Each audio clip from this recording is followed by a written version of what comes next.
Hey there, Jen here, and this is a Happy Bit. I wanted to talk a little bit more about the quote Mutali shared in the last episode, and that is, the extent to which you can admire someone else's house is the roof. Love that. I'll say it again. The extent to which you can admire someone else's house is the roof. So often we try to compare our insides to everybody's outsides, and their outsides look pretty good, but you can't see very much when you're just looking at the roof. And so I wanted to talk a little bit more about that.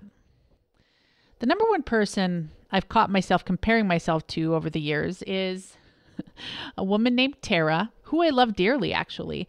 And she has the calmest, most placid kids, or so it appears.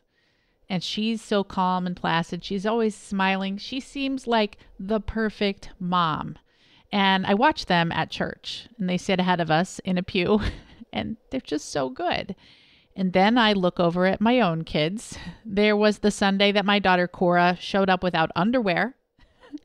There is always some child lying on the floor, someone whispering, someone laughing, the boys giggling. And I think, what am I doing wrong? So I catch myself doing that and think, I wish my kids acted like this. So how about you? Do you catch yourself saying, I wish I could do that. I wish I had that skill. I wish I had that talent. I wish I looked like her. I wish I had her husband. All of these comparisons leave us feeling empty. So what is the antidote? To look under your own roof, to look at what you do have.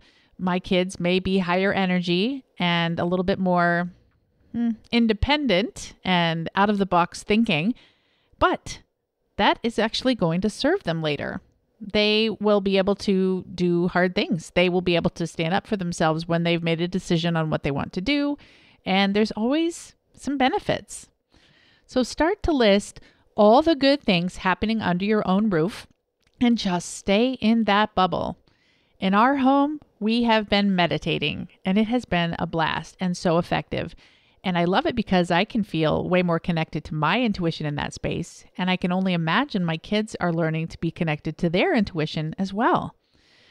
We enjoy board games. We cook together. My kids are really good at doing their chores. We get our homework done. My kids take piano lessons. There are so many good things happening here. But the best thing is that as I work on healing my heart and taking care of myself and doing what feels intuitively amazing, especially meditation, my husband is following. I can't tell you the number of times I have heard things coming out of his mouth that I just uttered a few days before.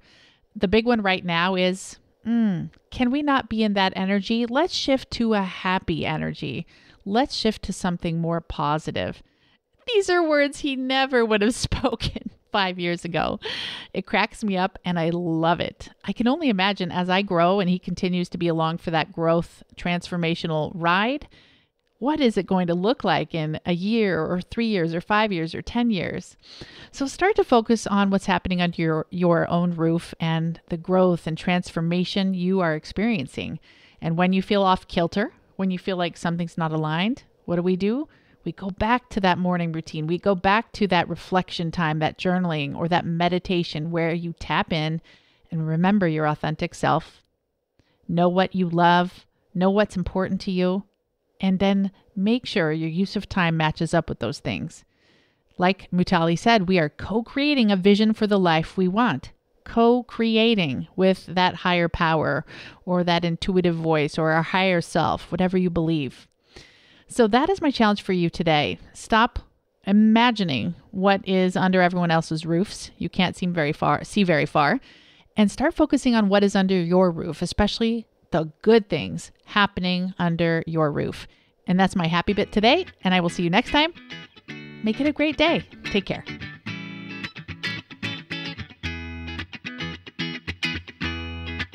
Thanks for listening to the Vibrant Happy Women podcast at www.jenriday.com.